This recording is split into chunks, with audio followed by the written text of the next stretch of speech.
Bom dia, irmãos. Bom dia. Bom dia para você que nos assiste também pela internet. É um prazer estar aqui com vocês hoje, trazendo a palavra. É desafiante sempre trazer a palavra, porque ela necessariamente precisa falar com a gente, né? Uma surra que bate primeiro em mim, depois aí, aí ela vem para vocês. Quem aqui tem a idade compreendida dos 18 aos 30 anos? Casado, não casado? Quem tem a idade compreendida dos 18 aos 30 anos? Levante a mão, por favor. Legal. Você que tem a idade compreendida dos 18 aos 30, eu quero fazer uma intimação para você. Estou intimando você a aparecer nos nossos encontros de jovens, do Morumbi Jovem, que acontece todos os sábados às 7 horas na sala 8, que é aqui por baixo do salão. Porque, é triste, a gente tem uma juventude grande na igreja e poucas pessoas aparecem tem um número reduzido que aparece nas nossas programações, né? Se todo mundo se motivar, se você faz parte da Igreja Batista do Morumbi, então o Ministério de Jovens da Igreja Batista do Morumbi é seu, você deve participar. Ele precisa de você, inclusive, para contribuir em algumas questões, então você precisa se sentir parte, você precisa participar. Então, por isso estou intimando você, não estou pedindo, estou intimando você a aparecer no sábado, às 7 horas. Esse sábado quem estará lá é o pastor Rivanildo Guedes, gente de Deus. Entendeu? E ele, além de trovador, ele é rapista também, agora é do hip hop. Domingo passado ele cantou aqui o rap com o Lito Atalaia. Então, quero convidar você a participar. Outro recado que eu quero deixar para vocês é que no dia 31 do 10, o Ministério de Jovens nosso, o MJ, vai realizar o MJ Pensa, que é uma programação que a gente tem diferente, onde a gente debate vários assuntos de relevância tanto para a igreja quanto para a sociedade. E dessa vez a gente vai falar sobre a problemática dos refugiados. E o tema é Eu Refugiado. Então, se vocês estão ligados, é que está acontecendo um movimento de refugiados no mundo. Hoje tem várias pessoas saindo do norte da África, indo para a Europa, e também várias pessoas saindo do Oriente Médio, indo para a Europa. E o Brasil não é uma exceção. Nós temos recebido vários refugiados aqui no Brasil, tanto sírios, há 2 domingos atrás tiveram conosco um casal sírio, e tanto pessoas que vêm do norte da África também, senegaleses, nigerianos e tal, e quanto haitianos também. Nós temos uma presença muito grande aqui de haitianos aqui no Brasil. Então a igreja precisa receber essas pessoas, precisa lidar com essas pessoas. E o reino de Deus não é simplesmente teoria, mas também na prática. E estará conosco o professor Edinho, que é professor da PUC de São Paulo, o André, que é líder do lar, levando ajuda ao refugiado, e o Tiago, que é da Máquina do Bem, que trabalha também com a visão mundial. Eles estarão conosco para abordar esse assunto. E o pessoal do lar, levando ajuda ao refugiado, pediram para a gente arrecadar fraldas e leite para crianças. É isso que eles estão precisando simplesmente. Eles estão precisando de fraldas e de leite para as crianças refugiadas. Se você puder comprar e puder falar comigo, e aliás poder participar no dia 31, porque esse evento é para a igreja toda, não é simplesmente para a juventude. Então eu queria convidar você a comprar 1 litro de leite, fralda, e aparecer aqui no dia 31, às 7 horas da noite, para a gente discutir a respeito da problemática dos refugiados. Abra sua Bíblia no livro de Gênesis, capítulo 3.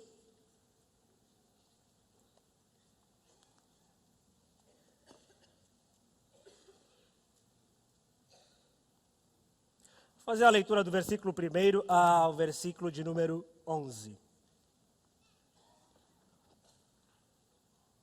Quem achou, diga achei. Quem não achou, diga não achei. Ora, a serpente era o mais astuto de todos os animais selvagens que o Senhor Deus tinha feito. E ele perguntou à mulher: foi isso mesmo que Deus disse? Não comam de nenhum fruto das árvores do jardim? Respondeu a mulher à serpente: podemos comer do fruto das árvores do jardim, mas Deus disse: não comam do fruto da árvore que está no meio do jardim, nem toquem nela. Do contrário, vocês morrerão. Disse a serpente à mulher: certamente não morrerão. Deus sabe que no dia em que dele comerem, seus olhos se abrirão e vocês, como Deus, serão conhecedores do bem e do mal. Quando a mulher viu que a árvore parecia agradável ao paladar, era atraente aos olhos e além disso desejável para dele se obter discernimento, tomou do seu fruto, comeu e deu ao seu marido, que comeu também. Os olhos dos dois se abriram e perceberam que estavam nus. Então juntaram folhas de figueira para cobrir-se. Ouvindo o homem e sua mulher os passos do Senhor Deus, que andava pelo jardim, quando soprava a brisa do dia, esconderam-se da presença do Senhor Deus, entre as árvores do jardim. Mas o Senhor Deus chamou o homem, perguntando: onde está você? Ele respondeu: ouvi os teus passos no jardim, fiquei com medo, porque estava nu, por isso me escondi. E Deus perguntou: quem disse que você estava nu? Você comeu do fruto da árvore da qual proibi de você comer? Essa história, ela é muito conhecida. Nossa, né? Nós conhecemos bastante essa história, que trata a respeito da queda. E eu quero, a partir dessa história, conversar com vocês nessa manhã sobre o tema O que você vê. Então, o tema da nossa mensagem hoje é: o que você vê? O que você vê? O que você vê? A visão, ela é um dos 5 sentidos do corpo humano. E é através dela, então, que nós conseguimos enxergar, e é através da visão que o ser humano, então, permite aprimorar a percepção a respeito da realidade. É através da visão que tem o aprimoramento da realidade. É através da visão que você tem o aprimoramento da percepção da realidade. E certas definições que nós temos a respeito da realidade, elas são baseadas na visão, né? Elas são baseadas na visão. Se você enxerga bem, né? Aí você, por exemplo, sabe que diferenciar uma bola de futebol de uma bola de basquete, de uma bola de voleibol, de uma bola de handball e assim sucessivamente. Você consegue diferenciar isso através da visão, né? Você consegue diferenciar as pessoas, por exemplo, se você é branco, negro, marrom, de qualquer cor que seja, amarelo, através da visão. Então, toda a definição, ela passa pelo crivo da visão. Toda tentativa de definir alguma coisa, ela passa pelo crivo da visão, porque é através dela que você tem a percepção dos objetos, a percepção da realidade. Então, você só consegue definir aquilo que você, na verdade, tem a percepção. E a visão, é através dela também que nós nos afastamos, ou então através dela que nós nos relacionamos com Deus. E o nosso relacionamento com Deus, ele é pautado na visão que nós temos a respeito desse Deus, né? O nosso relacionamento com Deus, ele é pautado na maneira como nós enxergamos esse Deus. A maneira como você enxerga esse Deus determina o relacionamento que você tem a respeito desse Deus. Então, por isso é que muitas das vezes a gente tem definições contrárias a respeito de Deus, porque nós enxergamos Deus de uma maneira diferente, porque nós enxergamos uma realidade diferente de Deus. Quando você enxerga uma realidade diferente a respeito de Deus, que não é inclusive a realidade da Bíblia, você tem um conceito de Deus completamente diferente. E o pecado, ele cega a nossa visão. E o pecado, ele ofusca a nossa visão, ele distorce a nossa visão. Ao contrário da gente enxergar a realidade das coisas, a gente muitas das vezes enxerga por miragem. E quando a gente enxerga a vida como uma miragem, a gente tem o conceito de Deus como simplesmente uma utopia. Miragem é um fenômeno que acontece através do reflexo da luz, né? Quando você está no deserto e você está com sede, e aí você olha para a linha do horizonte, olha lá para o final e você consegue enxergar, às vezes, um oásis, né? Consegue enxergar água, né? Mas, no fundo, é simplesmente uma distorção, é uma ilusão, né? É uma ilusão de ótica. Então, você enxerga como se tivesse água, mas no final das contas não tem água. Isso é uma distorção de visão e é uma miragem. E quando você vive uma miragem, quando você vive uma visão completamente ofuscada entre a realidade e entre a não realidade, entre o ser e entre o não ser, então você tem um conceito equivocado a respeito de Deus. E Deus, ele deixa de ser aquele ser pessoal, deixa de ser aquele que criou a gente, aquele ser que quer se relacionar com a gente, e passa a ser simplesmente um conceito abstrato. Ele passa a ser simplesmente uma utopia. um conceito inalcançável que você não consegue alcançar. Fruto dessa visão de miragem, fruto de uma vida dominada por uma miragem, você se perde completamente no seu relacionamento com Deus, porque você passa a enxergar um Deus que não é pessoal, que é impessoal, você passa a enxergar um Deus que não é amoroso, inclusive você passa a ter Deus como simplesmente um conceito para apaziguar simplesmente os males da sociedade, um conceito inventado pelo homem, e através desse conceito para o homem se assegurar, para o homem ter simplesmente uma esperança. Então você não enxerga Deus como um ser relacional, você enxerga simplesmente Deus como algo conceitual, como algo que você nunca vai alcançar, né? Que é simplesmente uma ideia abstrata. E fruto dessa ideia abstrata, seu relacionamento com Deus, ele se torna também abstrato. Por isso é que nós temos pessoas que vivem há muito e muito tempo na igreja, e eles vêm para esse lugar que se chama igreja, porque ou vêm simplesmente porque são levados pela família, vêm porque simplesmente a esposa ou o esposo pediu, porque é uma tradição, mas não existe realmente transformação na vida dessa pessoa. Não existe nenhum detalhe que nos remonta para o próprio Deus. Não existe nenhuma característica que nos faz lembrar que essa pessoa é uma pessoa transformada, porque ela não vive um relacionamento pessoal com Deus, porque ela enxerga Deus como uma utopia, como algo que é totalmente outro, como simplesmente um ideal imaginário, como algo que nunca vai ser alcançado, né? Então, ao invés dele viver uma vida cristã, um cristianismo puro e simples, como C.S. Lewis vai falar, ele vive simplesmente uma religiosidade. Ele vem para esse lugar, por quê?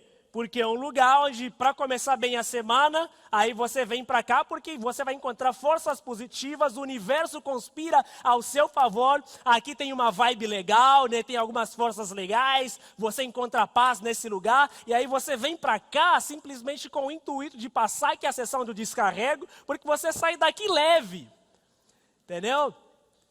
Você sai daqui leve, mas não é necessariamente porque existe um Deus que se relaciona com você.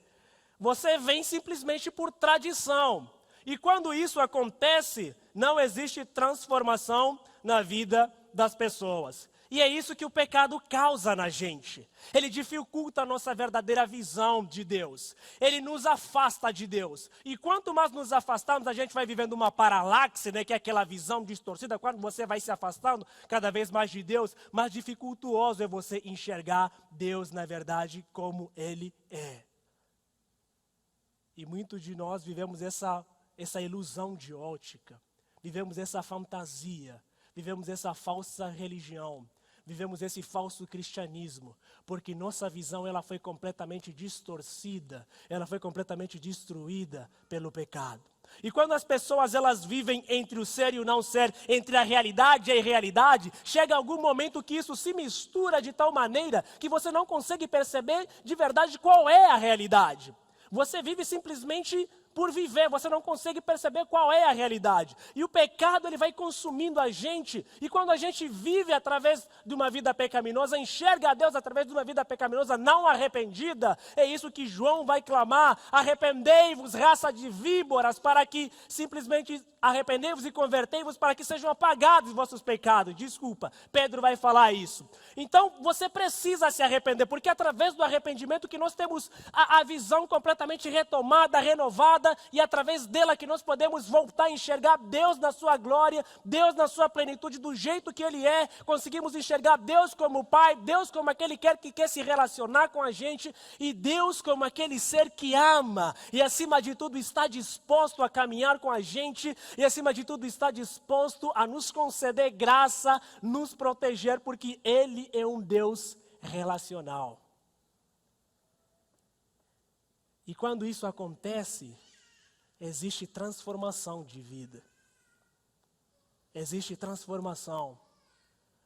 Mas quando a gente vive uma vida dirigida e dominada pelo pecado, não vai existir transformação na nossa vida. Pelo contrário, a gente se joga no pecado porque a gente não sabe mais diferenciar do que é pecado e do que não é, porque ele se torna tão presente na nossa vida, ele se torna tão real na nossa vida, que a gente acha que é simplesmente normal. Ele cauteriza os nossos sentidos, ele cauteriza o nosso sentimento em relação a Deus, que a gente acha que é tudo normal. A gente simplesmente entra na corrupção humana, a gente coaduna com a corrupção, com a injustiça, a gente faz toda a série de males, aí a gente acha isso normal. A gente acha isso completamente normal porque nós não temos uma visão da realidade como ela é. Porque nós vivemos uma irrealidade, vivemos uma vida que é dominada pelo pecado. Por isso é que no capítulo 3 que a gente leu da história, do versículo 1 ao versículo 4, ele vai contar, vai narrar o diálogo da serpente com Eva, onde a serpente vai perguntar se Deus havia proibido que eles não comessem da árvore. Mas aí Eva ela vai falar que Deus havia simplesmente proibido para que eles não comessem da árvore do conhecimento do bem e do mal. E aqui isso mostra que a árvore, na verdade, ela era agradável, ela era atraente, né? Ela era comestível, mas ela pertencia de modo exclusivo a Deus. Ela era de exclusividade divina, não era para o ser humano tocar nela, não era para o homem tocar nela. E isso se torna pecado porque o homem alcança de maneira ilícita e de maneira incrédula. E quando o homem alcança a árvore do conhecimento do bem e do mal, ele coloca as mãos na árvore do conhecimento do bem e do mal, é uma afronta para Deus. É uma afronta para Deus na seguinte maneira, de que ele anuncia a sua própria autonomia de conhecer a moralidade à parte de Deus. Ou seja, é o próprio homem que se afasta de Deus e ele se torna capaz, ele se emancipa de tal maneira que ele é capaz de padronizar aquilo que é bom e aquilo que é ruim. Mas o padrão do universo, o padrão das coisas, ele pertence de maneira exclusiva para Deus. É Deus quem classifica aquilo que é bom e aquilo que não é bom. E quando o homem faz esse salto de emancipação, de tal modo que ele quer se tornar igual a Deus, ele deixa de viver pela fé. Porque quando ele simplesmente se torna um servo, uma criatura, ele precisa adorar a Deus. Ele precisa se prostrar, ele precisa se humilhar, ele precisa reconhecer que é uma criatura, precisa se submeter à soberania e autoridade divina. Ele reconhece uma hierarquia. E na medida que ele vai reconhecendo essa hierarquia, ele adora esse Deus através da fé. Ele glorifica esse Deus através da fé. Mas na medida que ele dá esse salto e ele quer se igualar a Deus, ele se torna incrédulo, ele emancipa a sua autonomia e ele deixa de viver pela fé. E nós, filhos de Deus, precisamos viver pela fé, porque sem a fé ninguém pode agradar a Deus, porque o justo viverá pela fé. E o conhecimento que nós temos a respeito de Deus, ele precisa ser de fé. E você só vai viver pela fé quando você reconhece que Deus é tudo, que Deus criou você, que você não precisa se igualar a Ele, mas pelo fato de você ser uma criatura, você precisa reconhecer a divindade, você precisa reconhecer a soberania e você precisa se submeter à autoridade de Deus. Por isso é que o homem, ele cai, ele peca e ele se afasta de Deus, porque simplesmente ele vê Deus como algo que ele pode alcançar, inclusive passar. Ele vê Deus como simplesmente alguém egoísta, porque Deus havia guardado simplesmente o conhecimento do bem e do mal para ele, e ele se antecipa, e aí o pecado ele começa a destruir a visão que o homem tinha a respeito de Deus. E como consequência disso, os versículos posteriores vão narrar a queda do homem, vão narrar a distorção da visão do homem. O homem ele deixa de ver Deus em toda a sua glória, ele deixa de conversar com Deus, ele se esconde de Deus, ele se afasta de Deus, porque o pecado passa simplesmente a destruir a visão que o homem tinha a respeito de Deus. E aí, você vê o relato de Eva dizendo que a árvore parecia boa e agradável aos olhos dela.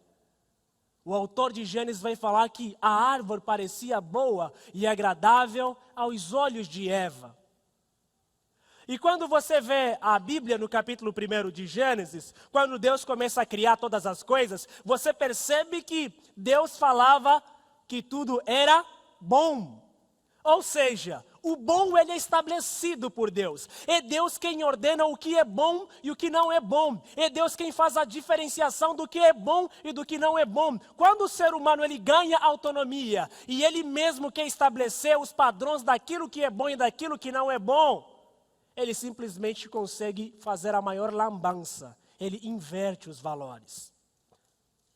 Por isso é que a árvore era boa aos olhos de Eva, mas aos olhos de Deus não era uma árvore boa para a humanidade. Por isso é que tem coisas que nós fazemos que aos nossos olhos eles soam simplesmente bom, mas aos olhos de Deus se constitui como mal. A nossa vida às vezes soa como boa, mas aos olhos de Deus a gente vive uma vida miserável. A gente faz coisas miseráveis que a gente pensa que é tudo bom, mas aos olhos de Deus a gente vive uma desgraça, desculpa. Porque a gente inverte. Ao invés da gente pegar o conceito de Deus a respeito do que é bom, a gente formula o nosso próprio conceito a respeito do que é bom. E quando a gente faz isso, nós destruímos, aquilo que é bom para aquilo que é mal. Nós invertemos e a vida se torna uma bagunça. E nossa vida ela vai ser simplesmente guiada pelo se te faz feliz, por que não?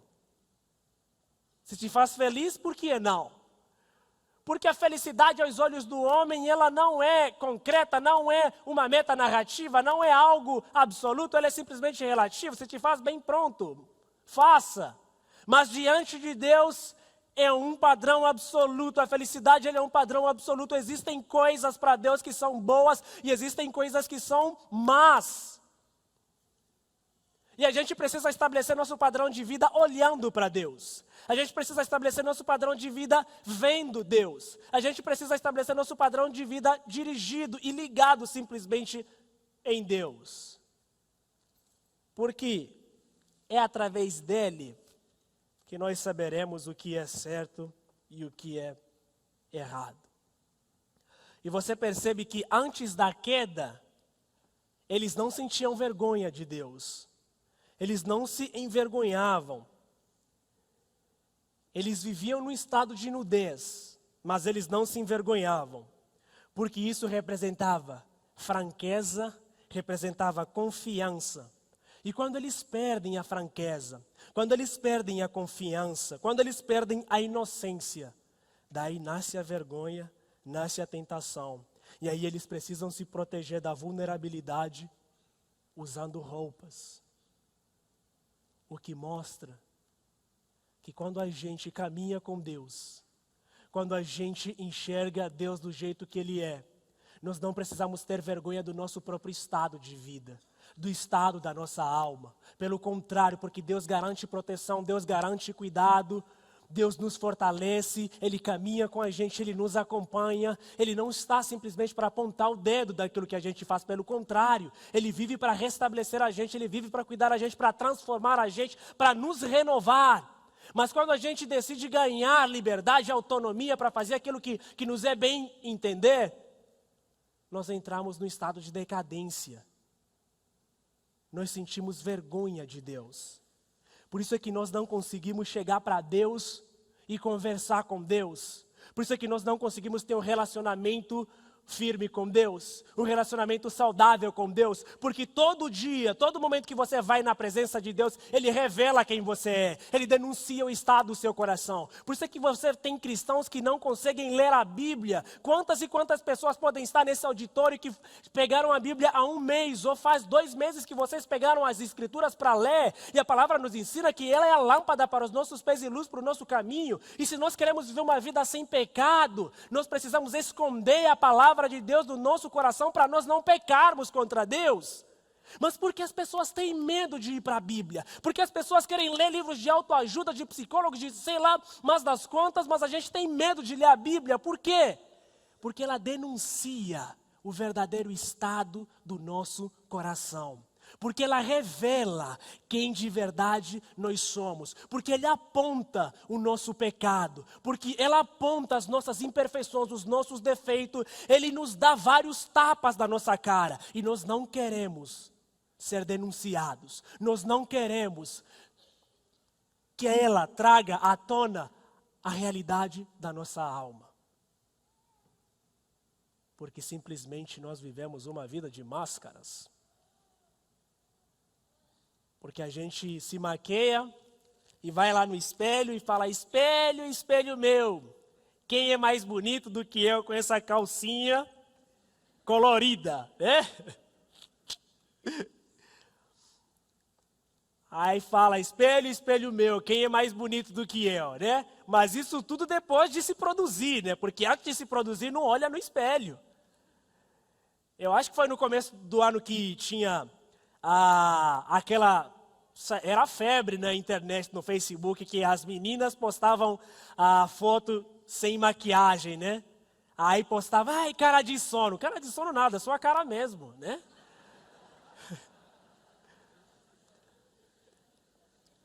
Então, a gente tem medo da realidade do nosso próprio estado, né? Da nossa própria alma. E a Bíblia ela tem esse caráter de denunciar nosso pecado, de denunciar nossa vida pecaminosa, de denunciar o estado da nossa alma. Ela está nem aí com o que você é. Ela quer te apresentar para Deus, ela quer te apresentar para Deus de maneira santa, de maneira irrepreensível. Por isso que ela tem esse caráter de denunciar quem nós somos. E nós temos medo. Temos medo de ler a palavra de Deus, porque ela representa a mensagem do próprio Deus. E nós nos baseamos em vários e vários outros livros sem necessariamente ler a palavra de Deus. Se falar de oração, acabou, é o mal do século. Pessoas que não oram. E um dos nossos propósitos aqui, que nós temos trabalhado bastante esse ano, é que nós queremos ser uma igreja avivada, uma igreja viva, né? Eu vejo as pessoas falando: nossa, nós queremos ser uma igreja avivada, ficam dando exemplo de várias igrejas avivadas. Mas você olha para a pessoa que quer ter uma igreja avivada, não ora. O avivamento da igreja, ele começa em casa, quando você dobra seu joelho. E você intercede por esse lugar. E você intercede pelas pessoas que participam nesse lugar. Porque a igreja não é esse salão. A igreja somos nós. A igreja é você. Então, quando eu olho para uma igreja que quer ser avivada, mas ao mesmo tempo é uma igreja que não liga para a oração, que não tem relacionamento com Deus, que se afasta cada dia mais de Deus, que tem uma visão completamente ofuscada de Deus, que vive uma utopia, que não se relaciona com Deus, tem simplesmente uma ideia fantasiosa de Deus, não conhece Deus como Pai, uma igreja que não tem relacionamento pessoal com Deus, que não tem experiência com Deus, que diz que adora, como é que nós seremos uma igreja avivada? Como é que nós seremos uma igreja que demonstra a graça e que manifesta o poder de Deus? Nós não seremos, porque nós enxergamos Deus através da visão completamente distorcida pelo pecado. Nós enxergamos Deus através de uma miragem, e isso gera uma utopia. Nós nunca enxergamos a Deus do jeito que Ele é. Nós nunca nos relacionamos a Deus de uma maneira verdadeira.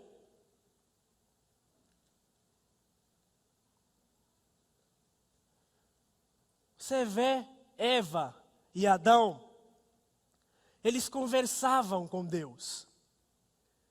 Eles tinham um relacionamento com Deus antes deles pecarem. E Deus visitava eles toda tarde. E batia aquele papo de corintiano com eles e tal no jardim. Mas quando eles pecam contra Deus, eles se escondem. Eles não querem ver a face de Deus. Eles não querem ver o rosto de Deus. Eles simplesmente ouviram os passos e eles se esconderam de Deus. E o pecado, ele faz isso com a gente. Ele faz a gente ter medo de Deus. Ele faz a gente ter medo de estar na presença de Deus. Ele faz a gente ter medo de se relacionar com o próprio Deus. O pecado, ele nos afasta de Deus. Ele atrofia a nossa vida. Ele atrofia a nossa visão. Ele faz com que a gente tenha uma percepção completamente equivocada a respeito de Deus. E que a gente viva num mundo imaginário. Num mundo onde tudo aparentemente é bom. Mas que a gente, no fundo, a gente sabe que vive uma vida covarde. Uma vida que não agrada a Deus. Uma vida que não vai de encontro com os propósitos de Deus. Por isso é que a gente fica com medo de abrir as Escrituras, porque ela vai denunciar o verdadeiro estado da nossa alma. E era isso que acontecia com eles. Eles se relacionavam com Deus. Toda a tarde eles conversavam com Deus. Eles tinham diálogo com Deus. Mas aí eles pecaram, eles deixaram de enxergar Deus como todo amor. Eles deixaram de enxergar Deus como toda a beleza. E a Bíblia fala que era no cair da tarde, enquanto a brisa do dia soprava. Foi a última vez que eles viram o céu pintado, que eles viram o arco-íris pintado. Foi a última vez que eles viram a beleza do Éden. Foi a última vez que eles viram a luz refletindo e o vento de Deus soprando, a brisa divina soprando. Foi a última vez que eles tiveram a sensação de estar na presença de Deus com graça, porque eles simplesmente tinham rompido o relacionamento que eles tinham com Deus. E era gostoso, e era maravilhoso conversar com Deus toda a tarde. Mas eles preferiram se afastar de Deus, porque eles achavam que a visão que eles tinham de Deus não era suficiente. E eles queriam ser iguais a Deus. Eles queriam ser iguais a Deus.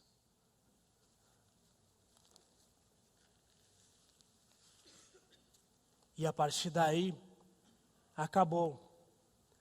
Morreu o relacionamento que eles tinham com Deus. Mas Deus, pela sua graça, ainda correu atrás deles.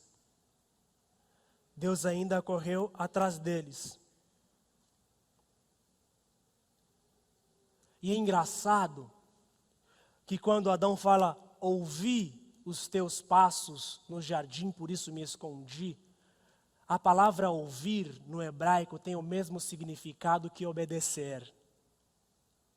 Então eles simplesmente ouviram, mas não obedeceram. É o que tem acontecido com a igreja. Nós ouvimos, mas não obedecemos. Nós somos simplesmente ouvintes, mas não somos praticantes da palavra. Nós ouvimos e chegamos nesse lugar, ouvimos, mas nós não obedecemos aquilo que nós ouvimos. Satanás, ele conhecia a verdade, ele sabia de toda a verdade, até hoje ele sabe da verdade. Ele tentou Jesus com a verdade, ele vive nos tentando com a verdade, tentou Eva com a verdade. A diferença entre saber a verdade é obedecer. Você não precisa simplesmente saber a verdade, mas você precisa obedecer a verdade. A gente lê as escrituras e conhecereis a verdade vos libertará, e a gente para por aí. Mas a gente precisa praticar a verdade. Precisamos viver na prática da verdade. E não simplesmente o ouvir a verdade. Porque quando você ouve a verdade, e você obedece, é porque você foi transformado por ela. É porque você foi transformado pela verdade. E quando você é transformado pela verdade, você anda pela fé. Você anda pela fé. E o engraçado é que mesmo nós sendo pecadores, Deus, ele corre atrás da gente, porque ele correu atrás de Adão e também de Eva. Ele perguntou, por que é que você se escondeu de mim? Deus, ele já sabia que Adão e Eva haviam pecado. Ele já sabia que eles haviam desobedecido. Mas mesmo ele sabendo, ele tenta fazer com que eles confessem o pecado. Deus é tão amoroso que mesmo sabendo que nós somos pecadores, Ele quer que a gente confesse o nosso pecado. Ele quer que a gente se dirija para Ele confessar o nosso pecado, que a gente caia de joelhos, que a gente reconheça nossa pecaminosidade, que a gente reconheça a nossa podridão, que a gente reconheça a nossa miséria e que a gente chore, que a gente se quebrante, que a gente rasgue nosso coração e se humilhe diante da presença dEle. Ele sabe, mas Ele quer que a gente simplesmente abra a boca e fale sobre o verdadeiro estado do nosso coração. E ele vai para eles e pergunta, mas por que vocês se esconderam de mim? Mesmo eles sabendo que eles haviam pecado. E é engraçado que Adão, ele não confessa de prontidão. Ele fala, então, a mulher que tu me deste, o pecado ele transfere a culpa. Você não assume a culpa, você transfere a culpa. E assim foi, e a Eva falou, foi a serpente como já não tinha mais nada para falar, né? Provavelmente Satanás já tinha saído dela já. Aí a serpente ficou, e aí Deus falou, então, vou castigar tanto vocês como a serpente. Deus ele foi nessa tentativa de fazer com que eles confessassem o pecado. E como é difícil confessar nosso pecado. Como é difícil. Mas Deus ele quer que a gente confesse. A gente cai no erro de, pequei, mas Deus ele conhece meu coração. Então ele sabe que eu pequei. Sim, ele sabe. Assim como Deus sabia que Adão e Eva tinham pecado, tinham desobedecido a ele, mas Deus queria que eles confessassem. Deus ele quer que essas palavras saiam da sua boca. Porque o ato de falar, na medida que você fala, todas as palavras, quando você emite, você imagina a cena. Você imagina a cena do que você praticou. Você fala sobre o seu pecado, você sente. E na medida que você vai falando para Deus, você sabe que fez alguma coisa muito, mas muito horrível. Tem o meu professor do seminário. Ele, uma vez conversando com a gente, ele disse: quero vos ensinar alguma coisa que não tem nada a ver com teologia, tem a ver com vida pessoal. Quando vocês confessarem o vosso pecado diante de Deus, fale dos detalhes. Fale dos detalhes. Fale, Deus, eu gostei. Estava bom mesmo. Porque isso vem do seu íntimo. Porque isso é uma confissão verdadeira, que nasce do âmago do seu ser.